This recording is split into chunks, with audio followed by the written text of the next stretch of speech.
ce que je peux dire aujourd'hui, et ce qui a été confirmé la semaine dernière par la Cour des comptes, c'est que la ville de Perpignan est la première ville de France en matière de policiers par habitant. Un policier armé pour 760 habitants. J'ai encore en mémoire tous ceux qui, lorsque nous présentions ces projets de recrutement de policiers ou d'installation de caméras de vidéoprotection, s'y opposaient, n'est-ce pas? Aujourd'hui, ils sont plus sécuritaires que moi. Ça, c'est un résultat. En termes de caméras de vidéoprotection, nous sommes aujourd'hui à 262 caméras de vidéoprotection et dans les 3 premières villes de France. Et si j'en crois la publication de Monsieur le ministre de l'Intérieur, les quartiers de reconquête républicaine, c'est-à-dire les quartiers dangereux où il faut une police plus forte, la police nationale, c'est Montpellier, c'est Toulouse, c'est Pau même, c'est Bordeaux, mais c'est pas Perpignan. Donc ce travail, je l'ai fait depuis toujours. Je suis passé en 2010 de 70 policiers à 160. Et ce travail aujourd'hui paye puisque c'est une ville où il y a comme partout des difficultés, mais il n'y a pas de quartier de reconquête républicaine. La République est partout à Perpignan. Pour autant, il y a quand même un fort sentiment d'insécurité parfois quand on va dans des quartiers. Romain Gros, Agnès Langevin, qu'est-ce que vous pensez du bilan de Monsieur le maire en matière de sécurité? C'est pas le bilan forcément de Monsieur le maire. Moi, recruter des policiers municipaux, je suis très favorable. J'y ai toujours été favorable. Quand la décision a été prise, j'ai poussé en cette faveur.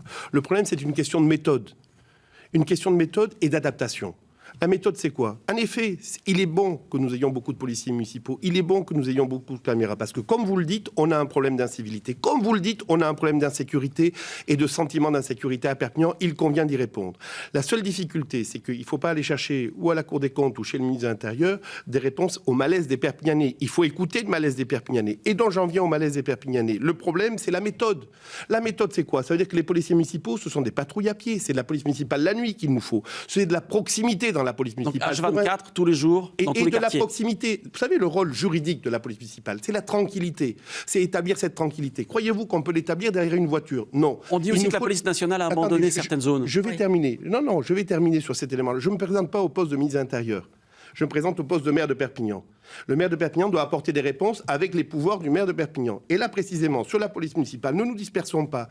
L'établissement de la tranquillité dépend de la proximité que va exprimer, que va manifester la police municipale. Premier point. Deuxième point, on parlait du nombre de caméras. J'y suis extrêmement favorable. J'ai toujours voté en faveur de l'augmentation de caméras. Je la souhaitais et je la souhaite toujours. La difficulté, c'est le nombre de personnes qui regardent les écrans.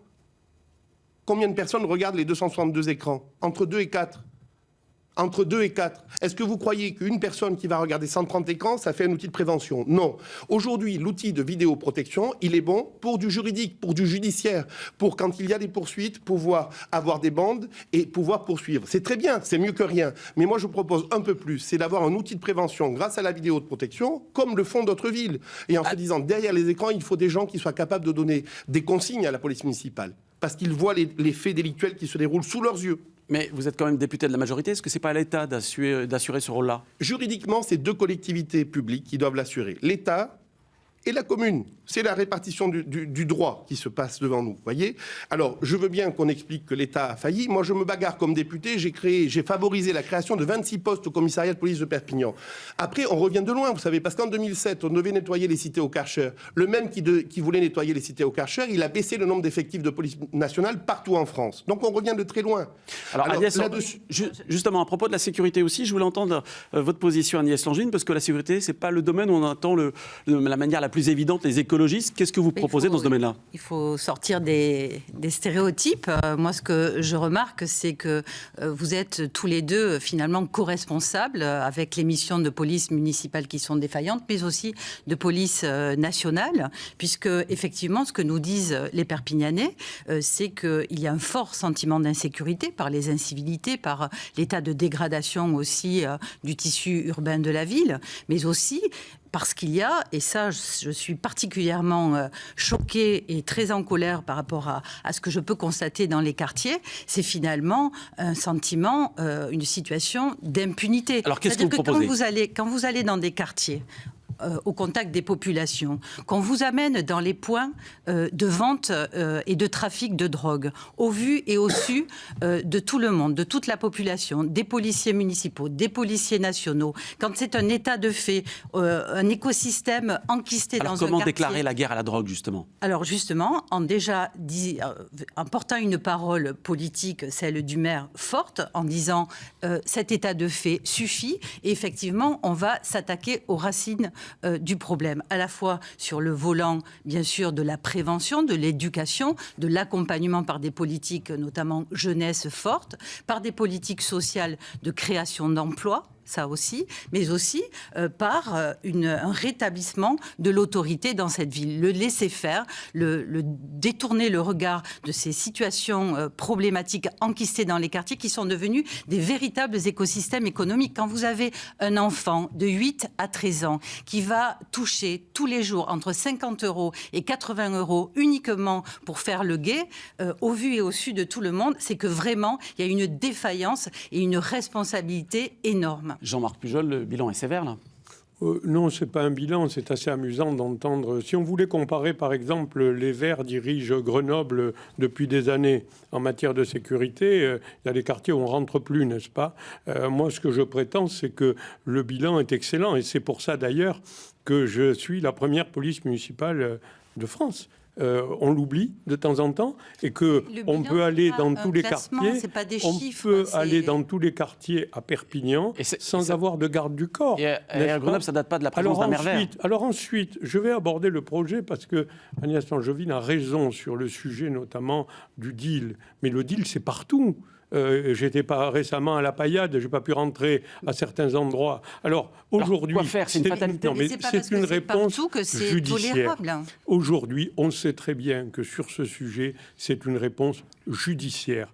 Et la réponse judiciaire, eh bien, ce serait de permettre à la police municipale, d'avoir l'habilitation police judiciaire, parce que ça contribuerait notamment plus facilement aux interventions de la police municipale, et ensuite on pourrait déférer plus facilement les auteurs de ces délits au parquet, on pourrait donner des sanctions, parce que quand il n'y a pas de sanctions, dans certains endroits, on fait des interpellations. J'ai cet été dans un quartier 14 interpellations, le dealer était relâché avant que la police ait fini le rapport. Et c'est un sujet de fond, ça aussi. C'est un sujet qui relève pas du maire, n'est-ce pas ? Alors pour le débat, on fait un petit tour de parole. Romain Gros d'abord. Est-ce qu'il faut une habilitation au PJ pour les policiers municipaux ? Ma réponse est non.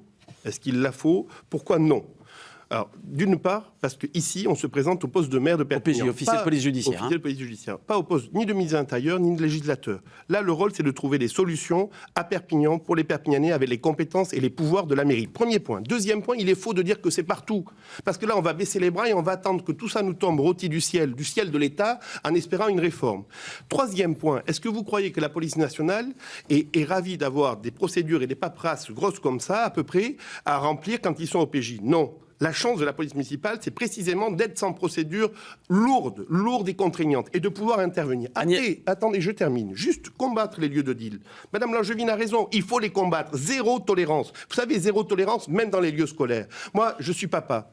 Je vois mes enfants, à la sortie de leur établissement, il y a des dealers. Eh bien, ça me fait mal, ça me met dans l'insécurité. Et ça, je ne peux pas y répondre en disant c'est juste la première police municipale que nous avons à Perpignan. Je ne peux pas y répondre en me contentant de citer des rapports de la Chambre régionale des comptes ou du ministre de l'Intérieur. Là, il faut une réponse. Ça veut dire quoi ?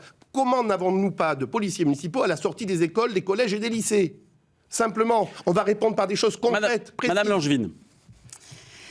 Sur ce même sujet de la sécurité, pour terminer. Alors la sécurité, c'est effectivement réouvrir des points de proximité de police municipale dans tous les quartiers, H24, donc réintroduire de la présence humaine, des concierges aussi dans les immeubles, des éducateurs, des médiateurs de rue. Bref, il faut qu'il y ait une réconciliation aussi entre les représentants de l'autorité, de l'éducation, mais aussi donc les jeunes et les moins jeunes d'ailleurs, issus des quartiers populaires. Et puis nous avons également un autre combat, parce que le terme est juste, c'est celui de la protection et de la prévention des violences faites aux femmes. Donc là aussi, nous aurons des dispositifs très importants en termes évidemment d'intervention rapide. Les temps d'intervention sont malheureusement parfois trop longs, mais aussi des outils de protection pour mettre les femmes, les enfants ou toute personne victime de violences à l'abri